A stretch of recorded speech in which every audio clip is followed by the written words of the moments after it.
안녕하세요. 차이뉴TV 박재성 원장입니다. 오늘은 겨드랑이 액취증을 없애는 3가지 치료 방법에 대해서 알아볼 건데요. 어떤 치료법이 흉터를 덜 남기고 또 재발률이 가장 낮은 치료법은 뭔지 한번 비교해 보도록 하겠습니다. 가장 먼저 부담 없이 시도해 볼 수 있는 방법은 땀샘 보톡스입니다. 보통 보톡스는 얼굴에 주름이 생기지 않게 하기 위해 주사를 하지만 이렇게 땀샘에 주사를 하게 되면 땀샘 분비를 억제할 수가 있습니다. 여기 얼굴에 귀밑샘이나 턱밑샘 그리고 겨드랑이에 있는 땀샘 같은 그런 글랜드 쪽에 이제 주사를 하게 되면 샘 분비하는 채널에 이제 보톡스가 작용을 해서 그런 이제 분비 작용을 억제해 주게 돼서 땀이 줄어들게 됩니다. 땀이 많이 나서 냄새가 심하신 분들은 겨드랑이 보톡스를 통해 땀 분비를 억제하면 액취증 개선 효과를 볼 수 있고, 이 시술의 가장 큰 장점은 주사 시술이기 때문에 바로 일상생활이 가능하다는 것입니다.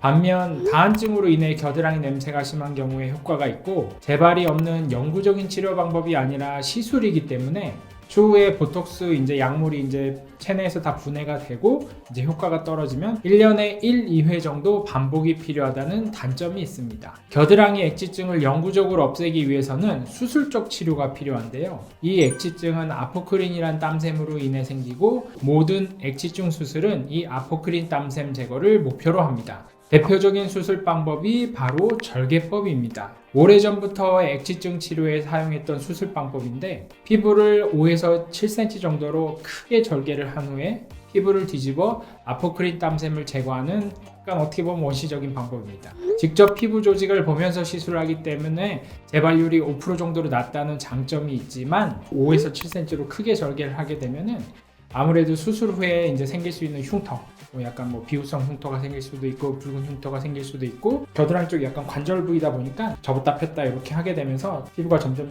벌어져서 어떻게 보면 넓게 패인 흉터 형태로 생기는 경우도 심심치 않게 저희가 많이 봅니다. 흉터가 크게 남을 수 있다는 게 가장 큰 절개법의 단점이라고 할 수 있겠습니다. 절개 범위가 너무 크기 때문에 수술 후에 통증도 많은 편이고 일상생활 후의 회복이 좀 오래 걸립니다. 절개는 가능하다면 좀 최소로 하는 게 제일 좋아요. 마지막으로 땀샘 흡입술을 통해 액취증을 없앨 수 있습니다. 작은 절개를 통해 캐뉼라를 삽입해서 땀샘을 제거하는 방법인데, 3에서 5mm 정도로 작게 절개를 하기 때문에 절개법에 비해 흉터가 거의 남지 않는다는 장점이 있습니다. 절개를 최소화한 만큼 당일 퇴원이 가능하고, 일주일 정도 압박 드레싱을 하지만 다음날부터 바로 일상생활이 가능합니다.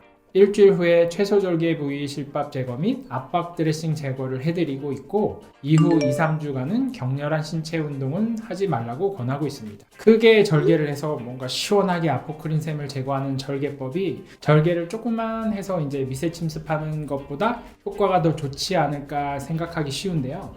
하지만 여러 연구 결과에서도 절개를 크게 하는 절개법과 최소 침습 절개를 통한 땀샘 흡입법의 재발률이 비슷하기 때문에 굳이 흉터를 크게 남길 수 있는 절개법은 하지 않는 추세입니다.